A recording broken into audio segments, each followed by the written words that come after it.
We've seen how dynamic typing in JavaScript lets us do some interesting things and can also be a little dangerous.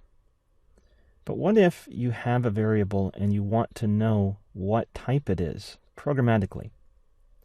Well, JavaScript does come with some utilities to help us with that, though they aren't perfect. This is type of, instance of, and figuring out what something is.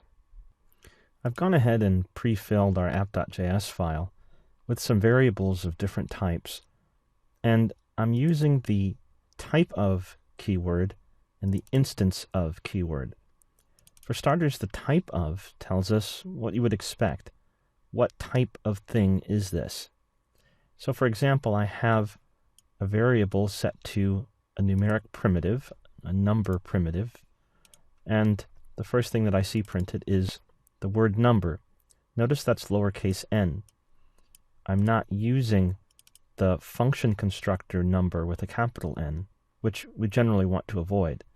So I get that primitive type number with a lowercase n.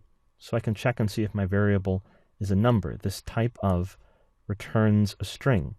It's an operator, which means it's a function that takes a parameter and it returns a string. So the string that it returns is number in this case. Here I made a string, so type of space, and then the variable I'm checking returns the string string. I have an empty object. This could have properties and methods, it doesn't matter. When I look at type of and pass this object to it, I get the word, the string, object. Here's one that's a little weird. Arrays are objects. And so when I pass to it an array, an empty array, type of, it gives me back also object. That's not so useful. There's a couple of ways around this. One of them is to use both the prototype concept and the concept of .call, which we've already seen. When I do the type of on the array, I get the string object.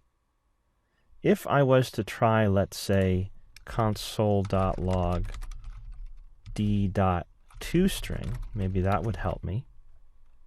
What I get is just an empty string, because it actually tries to take the contents of the array and convert it to a string. So that's not helpful either. However, on that base object, called object, that I'm looking at, there is a toString property on its prototype, on this function constructor's prototype, which is the base object, toString. And then instead of acting on this object function constructor of the prototype, I'm doing .call, which, as you know, means invoke this function, but tell it what the this variable should point to.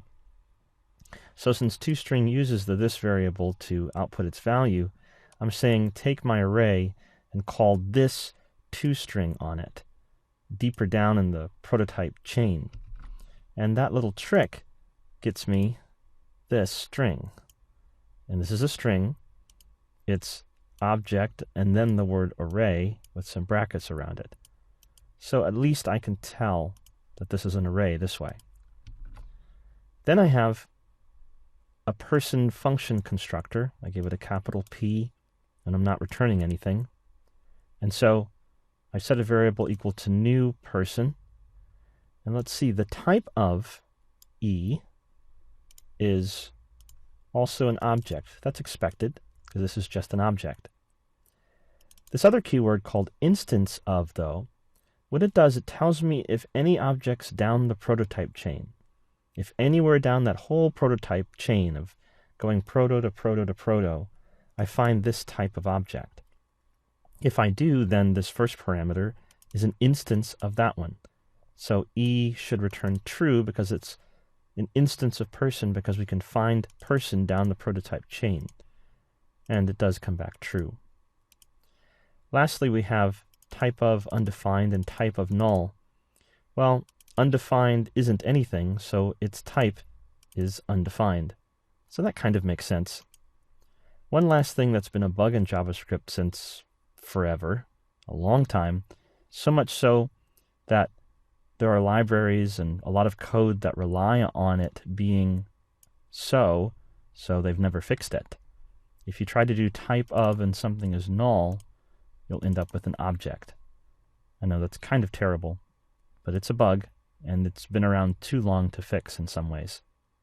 So type of, which is an operator that accepts a parameter, but it's essentially a function returning a string, will tell you under most cases what something is.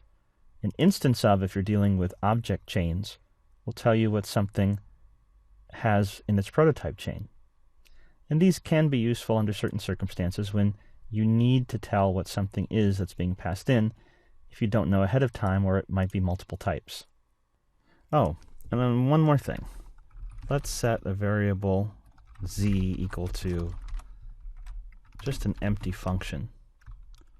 What do you think I'll get when I do console.log type of z? Let's refresh. I get the string function.